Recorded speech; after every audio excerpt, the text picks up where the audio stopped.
How's it going, everybody? I'm your host, the Carolina Collector. Before I start, I want to say thank you to all of you for your continued support. Thank you so much. I didn't even realize that the channel is at 1,000 subscribers now, so thank you for that. I really appreciate that. It means a lot to me. To my, I guess you want to say, long-time subscribers that have taken this journey with me to this point.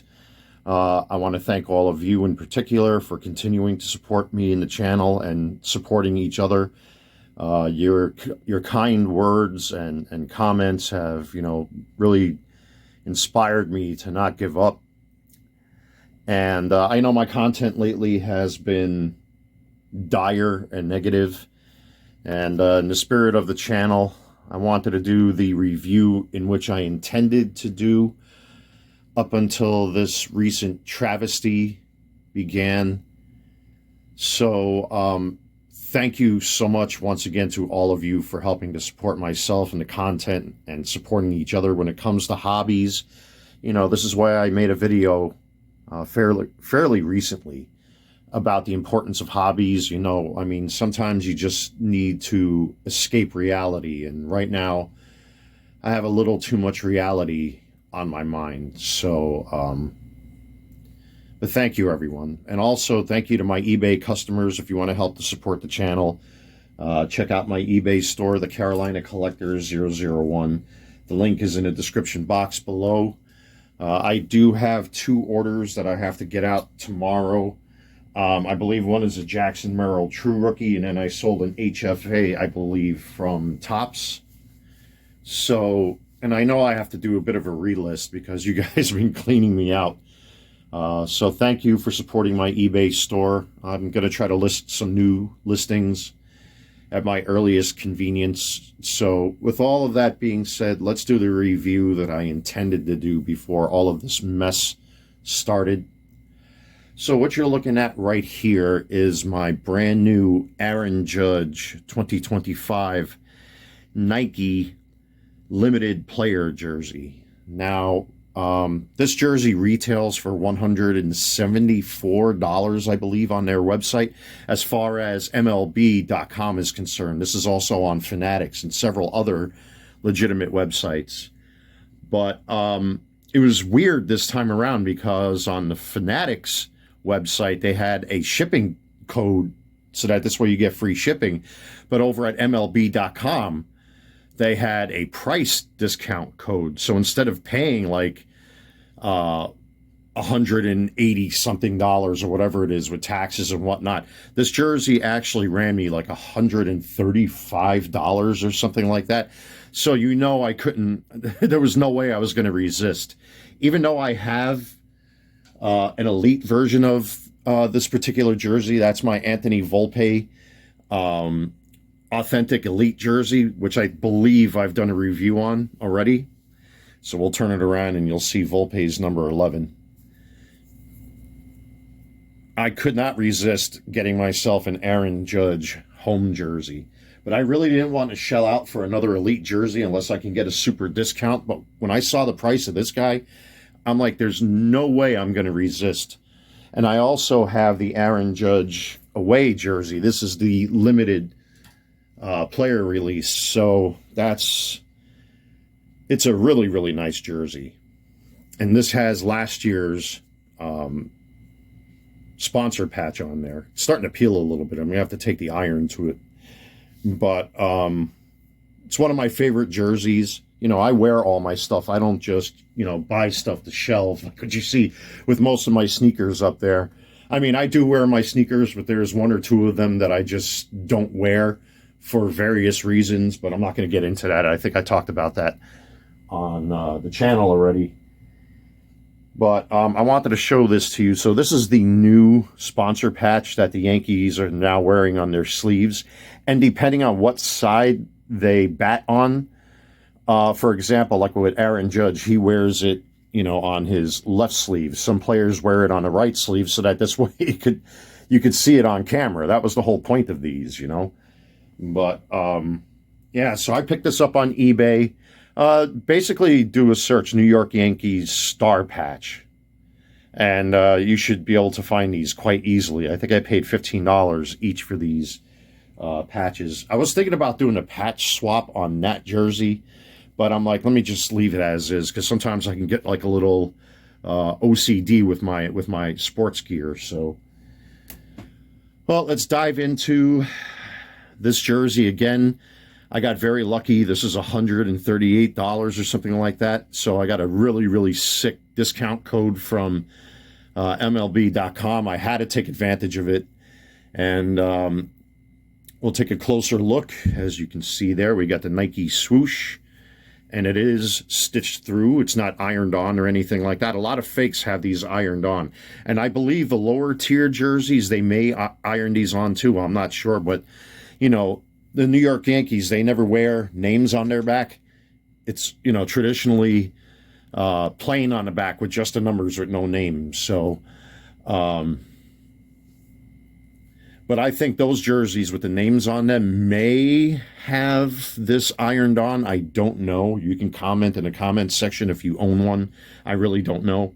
You know, I try to get mine to look as authentic, and if not, if I have enough money to burn or disposable income, of course I'm going to shell out for things like this, because I love the authentic jersey. I know people were complaining last year about, especially the players, they were complaining about their pants and the jerseys, that they were too thin and you can see through them, and you can see the sweat stains very easy, especially on, you know, jerseys like the away jersey for the Yankees and all that kind of thing. Personally, I mean, obviously I'm not a professional ball player, but I've never had issue with the elite jersey that you just saw. So anyway, with that being said, from what I've heard and I noticed this season, is that the 2025 jerseys, I believe they went back and retooled, especially when it comes to the nameplates on the back of a lot of these jerseys. And allegedly they're supposed to be going back to the older materials, and I don't know if they're going to have the Nike swoosh on them anymore. The information out there is very it changes almost from day to day. So, but it's still a good jersey. I mean, when you compare this to the Elite one, which I happen to have right here, of course, the Elites are long for the simple fact that they tuck these into their pants on the field. The materials on this are very high quality, and it's got a textured surface. You can actually turn the Elite jersey inside and out. You can actually feel that. That's to wick away sweat and keep the players as cool as possible, especially during the summer months. But it does come close. It comes very close. So this jersey is based off of that one you just looked at right there. It emulates the texturing that's on this jersey. If you actually look at the two of them up close, you can see it has what I'll call or refer to as pitting. And you can see the texturing and pitting on this one here.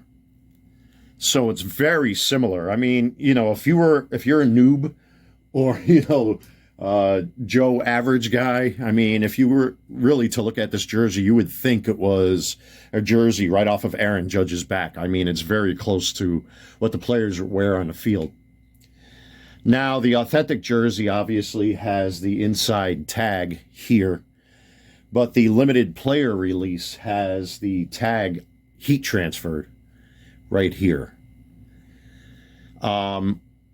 Comparing it to the authentic Elite jersey, the stitching on the New York Yankees symbol is exactly the same. The material is exactly the same. There's no difference. The way the Nike swoosh is stitched on the Elite jersey is a little different, where this one's completely stitched through. You know, so there's another difference there. And also it's got this little hoop that's right there that you could put a hanger through, I guess, and hang it up. But I don't do that. I actually got different kinds of hangers for my different shirts and jerseys and that sort of thing based on weight. You know, I like using these real thick hangers on some of my jerseys. But if I'm able to get them, I actually use these type of hangers that have these rubber caps on them, so that this way there's no pulls, no bobbles, no seam lines or anything like that can actually cause pulls and stuff like that. So But these are fine. I really like these. I'm, I use, no, at least I try to use materials that won't damage the jerseys and stuff like that. And one day I may make a video about how I care for my jerseys and my sports gear. But anyway, back to this. So of course I just talked about that. That's the brand new star patch for 2025. So I'll consider that the 2.0 from last year. The jock tag is very similar, if not identical. So you look at the jock tag right there, and then we'll look at my Volpe jersey. They are the same, except that, of course, this one's heat transferred, while this one is stitched directly to the jersey. So that's another difference. And of course, we turn it around. There's the Major League Baseball symbol, which is heat transferred onto the jersey, whereas I think this is stitched on. This one is stitched on as far as the authentic is concerned, or the elite jersey. So you can see it's heat transferred, but again, they're very, very similar. Like you would literally have to put this in your face to see the stitching on, the MLB patch right there. But this one's heat transferred, so I mean, that's just one of those little details you would have to pay attention to, especially with this jersey. So over here, we got our Aaron Judge 99. The number happens to be heat transferred, whereas on the Elite jersey, the numbers are stitched on. So that's another tell when it comes to distinguishing between the two. And I've got to say, compared to like soccer jersey numbers, these materials are very, very good. I mean, they're not that bad. And it also takes some of the weight off the jersey. I mean, comparatively speaking, and it could be just the placebo effect, I feel no difference between the weights of these jerseys. To be honest with you, I should really put them on my scale that I use to ship my sports cards out. But I feel no difference at all. And what's cool is that even on the limited player release, it maintains this shape. And I believe the New York Yankees, and I'm not sure if any other teams have this design on the back as far as the manufacturing is concerned. That's also present on their away jerseys, by the way.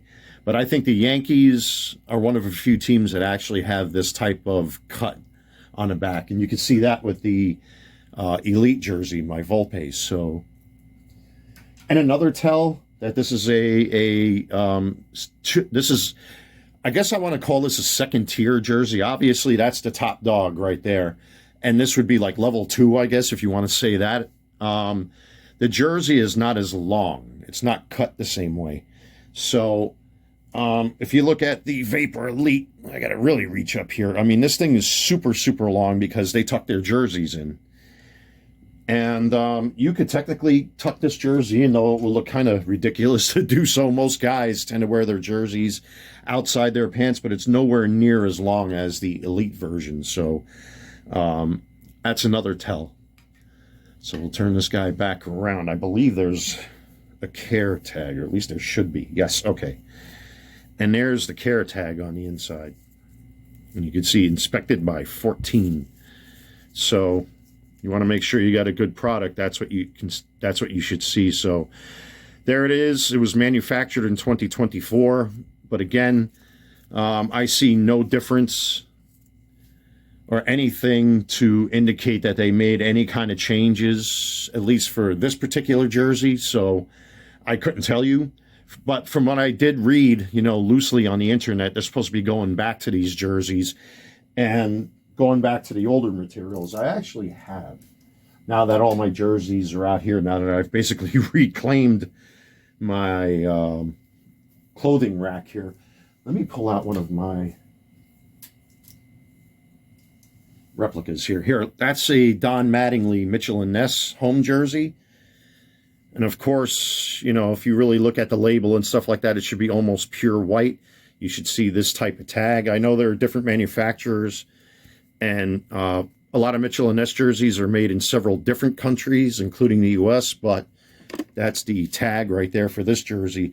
And the material on this, it's really soft, it's smooth, and it's supposed to emulate exactly what the Yankees would have worn, especially during Don Mattingly's time in the 80s and 90s. And they did go back again and make some minor changes. I actually happen to have an A-Rod jersey right here. This is an authentic that I had tailored because it was so big on me that I couldn't stand having it as long as it is. You can see, unfortunately, there's a couple bobbles because this thing's a few years old already. So I'm going to have to get the lint shaver that I have to shave off them bobbles. But the material on this thing is nice and heavy and whatnot, and it's meant to endure. And look at the back here. Everything's all stitched on real nice. We got the MLB patch on there all stitched on and everything. So, you know, and the Yankees were notorious for not even having the manufacturer's logos and stuff on their sleeves, which is nuts because of how they are with their traditions. To loosely criticize them, I guess. This is an example of one of my vintage ones to compare again. This is actually a Rawlings. This is an original Rawlings jersey. I've been trying to track down a Wilson Don Mattingly jersey. They're super rare and super expensive. But I'm happy I have this one, again, just to compare. But they never wore the Rawlings stitching on their sleeves because they're the Yankees. Unless they had like the black band that goes around the sleeve. Or they had some sort of commemorative patch like, let's see here. I think I have another Don Mattingly, but this one's a Majestic. Yes, okay. So a jersey like this one. This is a Cooperston Majestic, I believe. Yes, okay. And there's the black band around it. So, but anyway, it's a really nice jersey. I would wait if you plan on getting a mid-range jersey like this one. Wait for them to come out with discount codes. Because like I said, this is $174 right off the bat. You know, and this did not come with it. Again, I did this myself. I got the patch on eBay. But, you know, in cases like this, if you can't shell out or don't want to shell out $300-400 for a jersey like this, this is a very good alternative. I highly recommend this. But again, because this was manufactured in 2024, as you saw on the tag, I'm not sure if they went back and changed the materials. I couldn't tell you that, but they're supposed to be doing that. I've already seen that, where the names are a lot bigger now, and the way the MLB man on the back, the patch, where it's placed, I think it was either too high or too low or whatever it was. I don't remember what the issue was with that.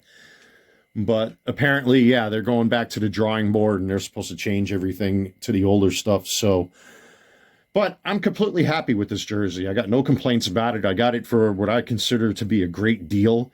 You know, I'm like the rest of you. You know, I want to try to spend as little money as possible for, you know, for the best stuff that I can get. And this is definitely an example of that. This really epitomizes the Yankees right here. I mean, let me push that back. And you can see, compared to my Volpe and to my Aaron Judge away jersey from last season, I mean, who's really going to nitpick? You know what I mean? But of course, for myself, you know, I'm very nitpicky with my jerseys. I can't help myself. It's just part of the hobby, I suppose. But anyway, there you have it. The review that I intended to do before all of this drama started. My Aaron Judge Nike limited player jersey. Thank you so much, everyone, for checking out this video. Like, comment, and subscribe. Also, check out my eBay store, the Carolina Collector 001. I appreciate it so much, everybody. And the 2 orders I have, I'll try to get out sometime tomorrow. God bless. Stay safe. Take care. And hopefully I see you all very soon.